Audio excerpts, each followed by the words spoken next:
I want to know about NXP. I want to know whether NXP is a problem.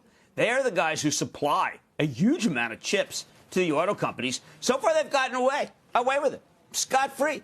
You've not heard them as being a problem, but I have to tell you that behind the scenes, some of the auto companies would tell you, if only NXP had more chips. I also hope they talk about China.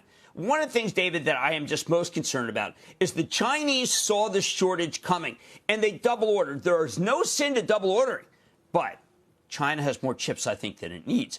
And this group may not be able to articulate that, but I sure hope the president discusses it, David, because right now, I think that if the Chinese were to release some chips, it would help our companies, but I don't think they will. I do wish that the president would come out and say, I wish the Chinese would stop taking all the order flow. And he also should be thinking about Taiwan Semi and how much of what Taiwan Semi is dependent upon Chinese orders. So Taiwan Semi favors China against the United States. David, these are geopolitical issues. Yeah, well, and when I asked you last week, you said it is going to get worse before it gets better.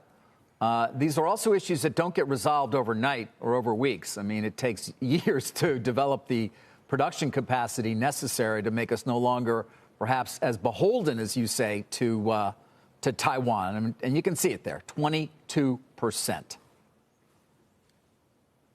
It drives me crazy. It drives me crazy, Carl. You know why? Because we keep thinking that we can build foundries. We can alleviate this. All right, so in 2025, we'll be ready to go. 2024 could be the beginning. I mean, come on, we got to get realistic. We got to just tell these companies, look, you got to start producing more chips, and you got to send them here. That's what has to happen, Carl. Yeah. You know, Jim, Mark Fields, formerly of Ford, was with us last week, and one of the arguments he made is that autos as a sector don't have a huge amount of leverage because they don't create a meaningful piece of business for the likes of Taiwan Semi. Auto chips accounted for about 3% of sales, so it's kind of hard to put the squeeze on them.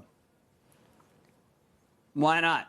Why not have President Biden call them and say, look, we know that this is a small part of the mosaic of your business, but we're laying off people at our companies at GM and Ford, and it is time that you give us a break and you help us.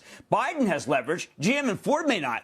But you've got to be able to say that the president of the United States does, given the fact that the United States is defending that whole country. So I think, David, that this is a question of why doesn't the president speak up and call them and say, you know what?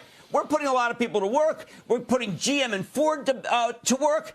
And I know that Mr. Gelsinger, it's great that Intel is talking. Intel's not the problem. The problem is Taiwan Semi and be able to get those chips. And NXP, I want to know how much NXP is supplying to China versus us. David, this is, again, it's geopolitical. And the company that has leverage is the White House. We don't think of them as a company, but that's what has to happen. Shepard Smith here. Thanks for watching CNBC on YouTube.